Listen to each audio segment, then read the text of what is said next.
Assalamualaikum warahmatullahi wabarakatuh. Alhamdulillah, kita bersyukur kehadirat Allah SWT. Pada kesempatan kali ini jumpa kembali dengan channel Sunnah dan Adab.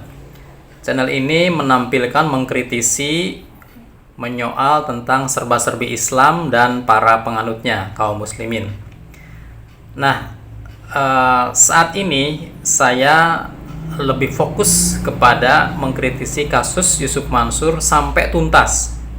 Sedangkan kasus-kasus lain tetap saya bahas, saya kupas, saya kritisi sekedar penyelia untuk merespon juga pertanyaan-pertanyaan dari sohib ya, pada para kolega, supaya merespon juga kasus-kasus selain Yusuf Mansur. Tapi oke, itu kita lakukan ya. Cuma kita lebih fokus kepada kasus ini supaya tuntas lah gitu, karena banyak sekali korbannya ya, banyak sekali masyarakat yang dirugikan oleh yang terlibat dalam kasus ini.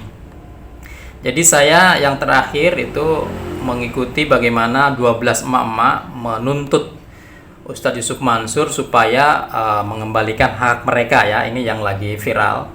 Tentu saya sebagai seorang anak dari seorang ibu sangat mensupport jerih payah perjuangan emak-emak ini, ibu-ibu ini, dan sangat berharap ya, dan semoga begitu apa yang mereka tuntut itu bisa terlaksana, bisa terkabul.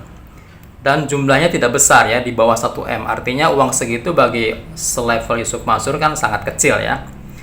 Nah, tentu saja saya akan kecewa gitu, bahkan mungkin marah kepada Yusuf Mansur seandainya tuntutan ini tidak dia kabulkan.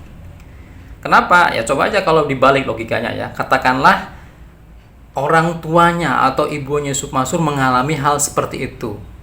Ya kan? Kemudian diperlakukan oleh orang lain dan tidak dikabulkan permintaannya. Apakah Yusuf Mansur ridho seandainya bagian dari emak itu adalah ibunya? Saya yakin dia tidak ridho gitu. Nah, maka di sini kita mengetuk simpati dia, empati dia ya terhadap ibu-ibu itu. Jadi dia harus diajak berpikir bagaimana seandainya yang mengalami itu adalah ibunya sendiri ya, supaya dia tersentuh hatinya ya. Karena kalau mengandalkan logika formal, hukum formal, mungkin tuntutan ini bisa dikabulkan, bisa tidak, agak berat gitu. Bisa tapi agak berat ya, karena kepintaran timnya Yusuf Mansur, bukan kepintarannya dia ya. Kalau dianya ya biasa ya, bisa menguasai bisa tidak, tapi timnya ini kan juga orang-orang yang hebat. Nah, itu coba dipikirkan ya oleh saudara-saudara sekalian ya, Yusuf Mansur dan timnya, seandainya yang mengalami itu adalah ibu kalian, gimana kalian menyikapinya? Nah, di sisi lain saya kira Yusuf Mansur dan timnya itu bukan orang-orang awam ya, sekedar memahami Islam mengatakan al jannatu tahta aqdamil ummahat, saya kira tidak sulit ya, bahwa surga itu di bawah telapak kaki ibu-ibu. Ini yang menuntut beliau ini bukan bapak-bapak loh, ini bukan orang-orang kuat lah, ini orang-orang lemah, ibu-ibu yang menuntut haknya ya, yang sudah dijanjikan dulu. Jadi tidak neko-neko ibu-ibu ini, jangan dipelintir lagi bahwa ini didramatisir, jangan, itu malah kontraproduktif ya.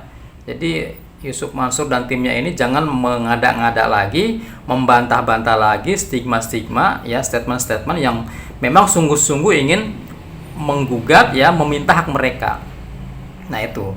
Kemudian ini andai, dan mudah-mudahan tidak terjadi namanya pengandaian. Seandainya pengadilan tidak mengabulkan tuntutan para ibu-ibu ini ya, para emak ini, karena kelihaian Yusuf Mansur dan timnya, ya tidak ada cara lain, harus menempuh jalan kedua, tetap di bawah satu payung, di bawah satu koordinator, kemudian menggeruduk. Datangi aja tuh rumahnya Yusuf Mansur itu ya, secara bergelombang, berganti-ganti gitu, dan dipersaksikan aja kepada para santrinya ya, dibikin selebaran sekalian di pondoknya itu, siapa ustadznya itu, supaya publik juga, masyarakatnya yang mengenal dia, yang mengenal kebaikan dia, biar tahu juga itu. Nah, ini seandainya di pengadilan tidak dikabulkan ya, meskipun ini harapannya tidak terjadi lah gitu. Sangat buruk kalau begitu citranya itu. Nah, kecuali apa yang dikatakan oleh Ustadz Tobaroni itu benar ya. Beliau mengatakan itu Yusuf Mansur itu sakit jiwa. Ya, kalau memang orang sakit jiwa dan benar sakit jiwa, ya tidak diharapkan kebaikannya kan. Dia akan melakukan apa yang dia mau ya, namanya orang sakit jiwa gitu. Jadi ini fenomena ini sudah real ya. Yusuf Mansur sudah berhadapan di dunia formal dengan para ibu-ibu yang menjadi korban dia dan timnya ya.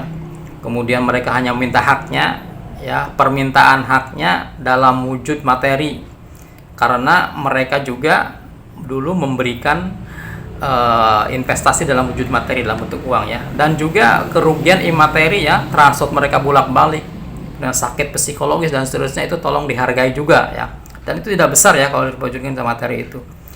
Nah itu beberapa poin yang saya kemukakan pada kesempatan kali ini. Tadi saya menegaskan ulang bahwa upaya untuk meminta hak kepada Yusuf Mansur ini jangan berhenti sampai di tingkat pengadilan ini. Ini diharapkan menjadi kunci pembuka ya bagi emak-emak yang lain. Saya yakin sebagian besar ya korbannya itu adalah kaum Hawa ya. Ya kaum bapak ada tapi tidak sebanyak kaum Hawa. Ini yang menjadi perhatian ya. Kemudian juga menjadi pembuka juga bagi yang lain supaya berani membikin lagi kelompok lagi untuk menggugat kepada Yusuf Mansur dengan lebih real ya, lebih sistemik gitu, sehingga pengadilan akan lebih mudah membaca bukti-bukti dan lain sebagainya ya. Tapi ini cara formal, jangan lupa tetap cara informalnya atau non formal itu dilakukan ya, yaitu tadi dengan cara datang secara bersama-sama ke rumahnya ya kan, kemudian meminta haknya di sana didampingi oleh koordinatornya atau oleh pengacara ya. Nah ini harapannya dua cara ini bisa mengurai benang kusut di antara sikap dan respon Yusuf Mansur dan timnya terhadap para investor, terhadap para partner bisnis dia yang dulu menanamkan modalnya ke dia, kemudian dalam perjalanannya mengalami kecewaan ya. Saya kira Yusuf Mansur mudah ya, uangnya banyak dia di mana-mana lah. Dia sendiri sudah pamer kemana-mana, uang segitu di bawah 1 M sangat kecil bagi dia.